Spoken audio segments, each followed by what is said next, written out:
Thanks for calling right on time there. How's it going? I'm good. How are you? Great. Thank you very much. So much I want to ask you about.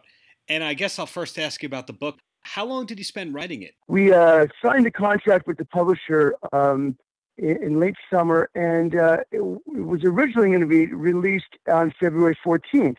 How funny, right? Yeah.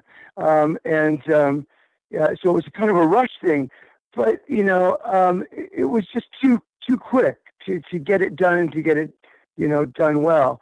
So we ended up moving the date back. But it took about a year. When I talk to some people who make memoirs and they have to look back in the past, they say that they love to write, and other people say that they hate looking back at the past. Which one are you closer to? This was a cathartic experience for me. This was some things that I held on to and kept, to myself for many, many years, over 40 years. And finally letting them, because they didn't sit well with me, and people know what I'm talking about when they read the book, that it was a cleansing of sorts, and really letting people know, the down and dirty dirt of reality of the situation, And are you hoping that there's any takeaways from people who read the book, for example, that they think of you a certain way, or are you just really letting people think what they want? Well, see, originally, it's funny, man. That's a really good question, because this book, for me, originally was for me to let people know who I am now, and because of everything I've gone through and everything I've done, about the person I am now and who I really am, because people have a lot of misconceived ideas about me. Everything from being a Scientologist to being a reborn again Christian to being nothing but a drug addict, and I really wanted to, set the record straight. I think that the publishers and my co-writer and everyone involved was really wanting to, and I think in the audience as well, was looking for a memoir about the days then, talking about, as if I'm letting them in on what I was doing then and what was really going on then. And it was that. I had a different way I wanted to do the book, but that'll be the second book.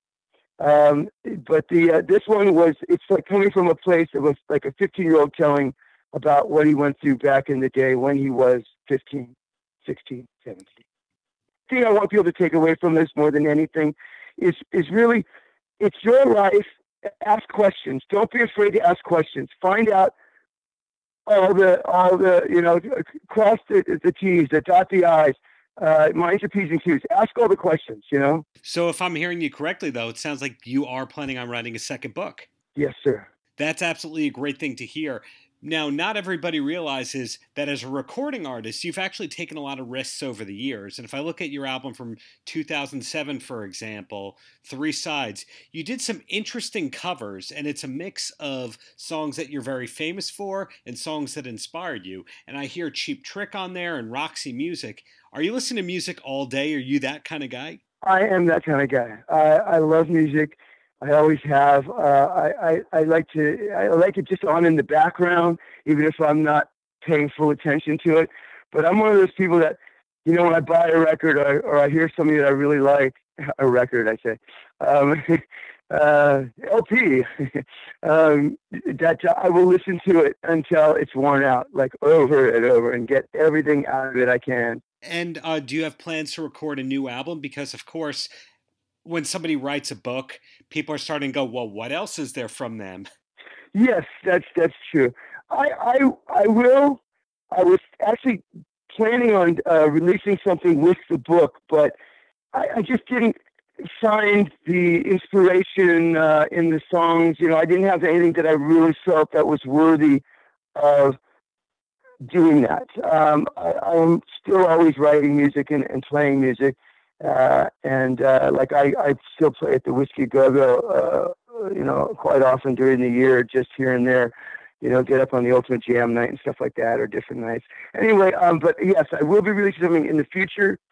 before the end of the year. But more than anything, I really want to concentrate on film and television right now. And you've been famous for so long that you've seen so many different cycles of fame. And when you were first at your first peak, there were conventions in terms of autograph signings where it was just, one person's there and signing autographs for hours. That went away, and now Comic-Cons are kind of everything. When did you start to notice that the Comic-Con business model and all that would be a good part of your living, and that a lot of your peers could be making a living doing that? Well, that's interesting. I've done about, I think, 3 or 4 of them. And the thing I like about them is that you meet the people that are the names, on the letters. You actually get to meet the people who wrote the letters and bought the albums and stuff. But you can make quite a good living at it. That's not something, just for me, as much as I like meeting the fans and stuff, I feel kind of cheesy asking somebody for money for an autograph or for a photo, but that is part of my business, and as weird as it feels, it is a good way of making an income. I have not done it as much as many others. I know some people that make a living off of just that. Do you have any entertainment aspirations besides TV, film, and music? For example, would you ever see yourself hosting a podcast one day? Absolutely. That's something for sure. I also am very interested in the idea of having a radio program on Sirius or something like that. Like Jonesy has his Jonesy Jukebox, Steve Jones from the Pistols. He's got a very popular program, which is really cool, and it's a really good one. You should listen to it sometime. But I would love to do something like that. But also, I'm interested in. I'm writing a script right now, as well, and then I've also, got a book that wouldn't be a memoir or an autobiography, something a little more along the lines of philosophical and approach to life. Got it. So you're always creating. So looking back at everything, though, is there an accomplishment that you're most proud of? I didn't really catch that in the pages of your book. If there's a project that you look at as being your most prized possession and the things that you're most proud of. Well, there are 2 things in particular. One is, and this is the first one, winning the Western Heritage Wrangler Award, which is a Cowboy Hall of Fame.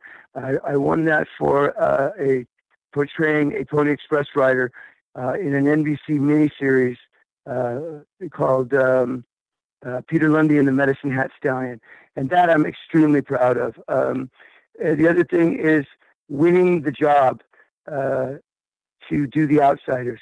That wasn't just given to me. It was a very intense casting to do that, and everybody on that film was doing the same thing. And nobody in that film was given the role; they had to earn it. And of course, that's a film that still holds up today, that people still talk about. But one thing that's always bothered me about that movie is how bad the Stevie Wonder theme song is. How do you feel about that? Yeah, it was okay. It wasn't his best work, I don't think. You're right. It was okay. I don't want to talk bad about Stevie because I admire the man like crazy. His stuff is absolutely phenomenal. But then some of his other stuff, I think, is really kind of a chachi, pop boorish. That's a diplomatic way of looking at it, and I appreciate that. So, recapping everything here, there's another book coming from you. You may eventually do a radio kind of project. You're hoping to do more music in the future. You're playing the Whiskey A Go-Go often. So it sounds like you are working all the time and you're doing exactly what you want. And the memoir was a therapeutic process. Am I right? The brighter days are ahead? You are right on the money. And yes. And everything, good or bad, in my life, I look at as a lesson. Because if you don't, you can really get down about the things that happened that were bad. But if you take away that, it became a lesson and never let it happen again, then you win. You've kind of answered this already, but my closing question is that I always say, any last words for the kids? Anything that you can add to that part? Absolutely. Again, um, positivity is mindset is really such a major thing in life. There are always going to be people who will be jealous, or people that will try and drag you down because they don't have what you have, or they think that you owe them because you have something more than that. But, that's just part of life, and it's okay. Just know who you're with and know your real friends. Know the people that are really a friend.